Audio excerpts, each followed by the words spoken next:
Shalom semuanya. Nah, kali ini kita mau belajar dari Yusuf. Bagaimana Yusuf itu menghadapi masalahnya dan dia punya kepahitan hidup yang dia pernah alami, ya. Apa aja kalau yang saya kumpulkan ya, catatan yang saya kumpulkan, yang pertama itu Yusuf dibuang ke sumur tak berair oleh saudara-saudaranya. Jadi Yusuf ini salah satu dari 11 saudara yang merupakan anak-anak Yakub. Yusuf ini gak disukai sama saudara-saudaranya, abang-abangnya, ya, karena dia anak kesayangan ayahnya. Jadi mereka itu buang dia ke sumur tak berair, tapi setelah itu abang-abangnya ini berubah pikiran. Jadi diangkat lagi Yusuf dari sumur, tapi dijual ke orang Ismail, dibawa ke Mesir. Nah, Yusuf ini tujuannya mau dipisahkan dari ayahnya Yakub, ya. Jadi setega itu ya, saudara sendiri loh, keluarga sendiri menjual Yusuf, ya. Dan akhirnya ketika dia di Mesir, ternyata dia itu difitnah sama istri tuannya, difitnah oleh istri tuannya, Potifar, ya. Jadi istri tuannya namanya saya nggak tahu, tapi kita bisa panggil Tante Potifar, oke. Difitnah, setelah difitnah dimasukkan ke dalam penjara. Bayangkan kurang sengsara apa coba Yusuf, ya.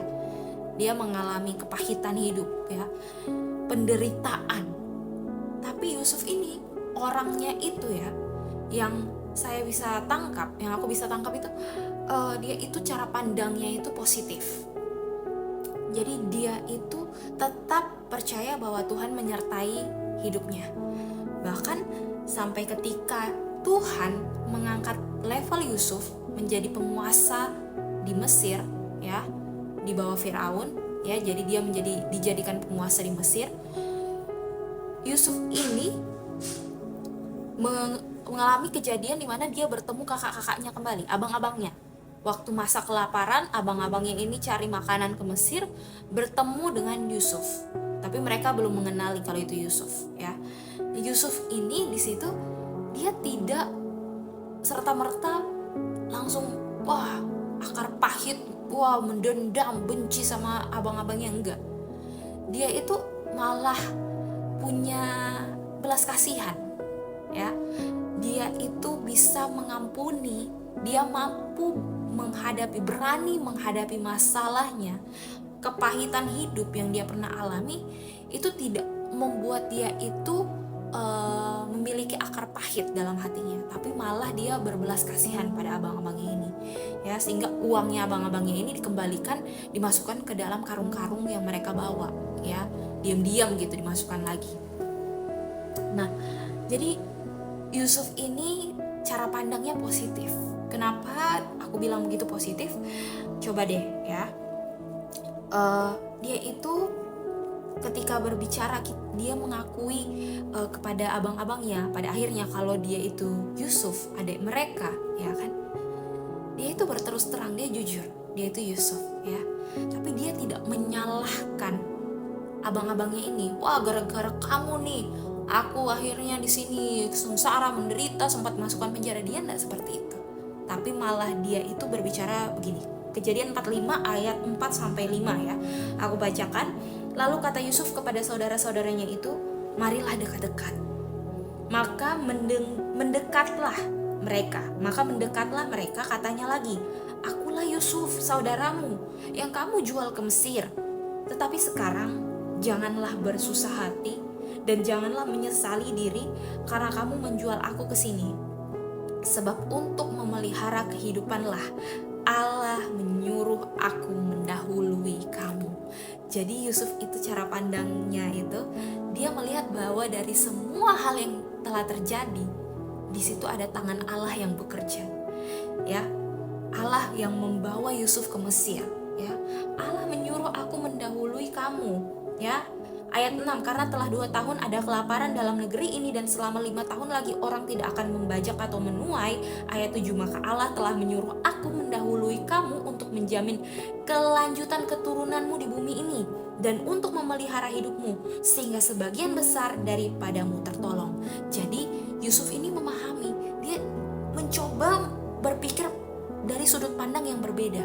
ya, bukan sudut pandang kebencian, dendam, enggak. Bukan dari sudut pandang kepahitan, tapi bagaimana dia mengamati, mengobservasi situasi yang ada, apa yang dia alami, dan bagaimana setelah dia bertemu saudara-saudaranya, ya, waktu masa kelaparan, dia akhirnya menemukan kuncinya. Ternyata yang membawa dia ke Mesir, ya, yang membuat dia sampai ke Mesir itu Allah, karena Allah punya visi yang harus Yusuf kerjakan. Jadi Yusuf langsung memahami, oh ternyata ini bagian dari visi Allah untukku yang harus kulakukan. Yaitu apa tadi di ayat 7 ada tertulis, untuk menjamin kelanjutan keturunan saudara-saudara Yusuf, keturunan keluarga Yusuf di bumi ini, dan untuk memelihara hidup mereka sehingga sebagian besar daripada mereka tertolong. Bayangkan, cerdas loh Yusuf ini, ya. Dia bisa berpikir sampai ke sana. Nah, makanya kita mari belajar. Kalau kita pernah mengalami kepahitan dalam hidup, ya, kita bertanya-tanya kepada Tuhan, ya, kenapa aku harus melewati ini semua? Atau gak usah kepahitan dulu deh. Kita mengalami kondisi-kondisi yang gak nyaman, gak enak dalam hidup kita. Mungkin kita saat ini berada dalam kondisi finansial, ya, yang masalah finansial atau masalah ekonomi, ya. Uang kita atau uang simpanan kita itu tidak sebanyak sebelumnya. Ini kok semakin sedikit atau bahkan hampir habis, bisa jadi, ya kan? Atau mungkin kita mengalami kondisi di mana kita di PHK atau kita masih belum dapat pekerjaan. Jangan langsung ambil sisi negatifnya, ya. Jangan langsung memutuskan, wah aku ini sengsara, aku ini memang useless begitu, nggak bisa buat apa-apa. Tapi belajarlah untuk mengambil nilai positif dari apa yang Anda alami, ya. Walaupun kita belum bisa melihat jawaban dari doa-doa kita, ya, mungkin Tuhan belum menjawab sekarang doa-doa kita, karena Tuhan mau kita alami dulu. Seperti Yusuf, setelah dia mengalami masa kelaparan saat itu, ya, Mesir mengalami masa kelaparan dan bangsa-bangsa lain juga mengalami, ya. Disitulah titik temunya Yusuf dengan saudara-saudaranya di Mesir, ya kan, pada masa kelaparan. Nah, saya yakin di situ, di saat itulah Yusuf mengerti, oh ternyata ada maksud Tuhan. Dia bertemu dengan saudara-saudaranya, ya kan, oh ternyata Tuhan bawa aku ke Mesir supaya abang-abangku ini bisa makan, bisa dapat jatah makanan, gitu loh, ya. Jadi ada visi Tuhan, ya.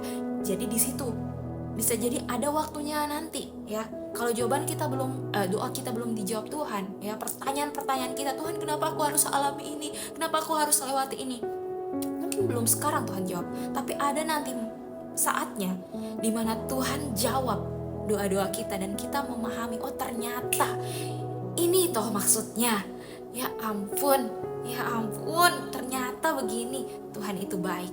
Dan akhirnya kita bersyukur pada Tuhan, karena Tuhan pasti menolong kita. Tuhan pasti bawa kita itu untuk mengalami kemenangan yang besar dalam hidup kita. Yusuf diangkat menjadi penguasa Mesir. Ada tangan Tuhan yang bekerja atas hidupnya. Ada penyertaan Tuhan. Jadi tetap selalu melekat pada Tuhan. Jangan menjauh dari Tuhan ketika Anda menghadapi masalah kehidupan. Amin, ya. Jadi pasti ada hal-hal positif yang bisa dijadikan pembelajaran ketika kita mengalami badai kehidupan, masalah-masalah yang harus kita hadapi, ya. Belajar dari Yusuf untuk memiliki cara pandang positif. Tuhan Yesus memberkati. Shalom.